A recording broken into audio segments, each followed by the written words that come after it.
Hello students, আজকে বাংলা থেকে ব্যাকরণ পড়াবো, সমাস আলোচনা করব। সমাস আলোচনায় চলে এলাম। তো তোমরা প্রত্যেকে একটু নোটবুক নিয়ে বসে যাও, প্রত্যেকে খাতা আর পেন নিয়ে বসো, একটুখানি তোমরা খাতায় নোট করে নেবে। তো সমাস দেখো, আমরা জানি যে সমাস কাকে বলে প্রথমে আমাদের জানতে হবে। হ্যাঁ, সমাস শব্দের অর্থই হচ্ছে সংক্ষিপ্ত।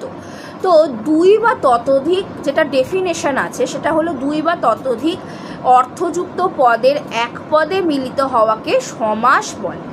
দুই বা ততোধিক অর্থযুক্ত পদের এক পদে মিলিত হওয়াকেই সমাস বলে। ঠিক আছে, উদাহরণ যেমন হলো মহান যে জন, সেটা হলো মহাজন। এক পদে কোনটা পরিণত হচ্ছে সেটা সমস্ত পদ বলা হয়, এক পদে যেটাকে আমরা পরিণত বলি সেটা হলো মহাজন। আর দুই বা ততোধিক সেগুলো হলো সমস্যমান পদ, যেমন মহান, যে, জন, এইগুলো হলো সমস্যমান, এক একটা পদ হচ্ছে সমস্যমান পদ। আর পদ কেন বলছি, বাক্যে যেহেতু প্রযুক্ত হচ্ছে এবং শব্দের সাথে বিভক্তি যুক্ত হচ্ছে সেই জন্য পদ। তো এক বা ততোধিক বা দুই বা ততোধিক হচ্ছে সমস্যমান পদ, এবং সেগুলোকে মিলিত করে সংক্ষেপে যখন নিয়ে আসছি সেটা হলো সমস্ত পদ, এবং সেটাকে আমরা সমাস বলছি।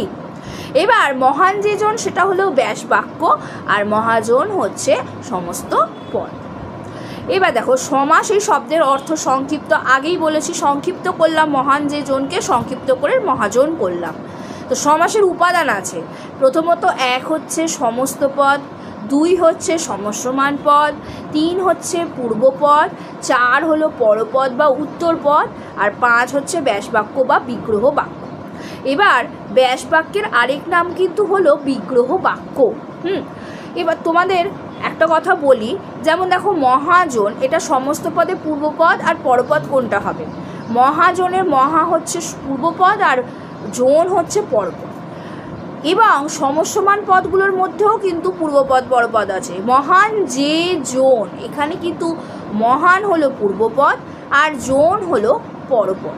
এই গেল মহান যে জন আর মহাজনের মধ্যে যে সমস্ত পদ, সমস্যমান পদগুলোর মধ্যে ব্যাস বাক্য বা বিগ্রহ বাক্য এবং সমাসের উপাদান। এই হলো মোটামুটি সমাস এবং সমাসের উপাদান সম্পর্কে ছোট্ট সংক্ষেপে আলোচনা।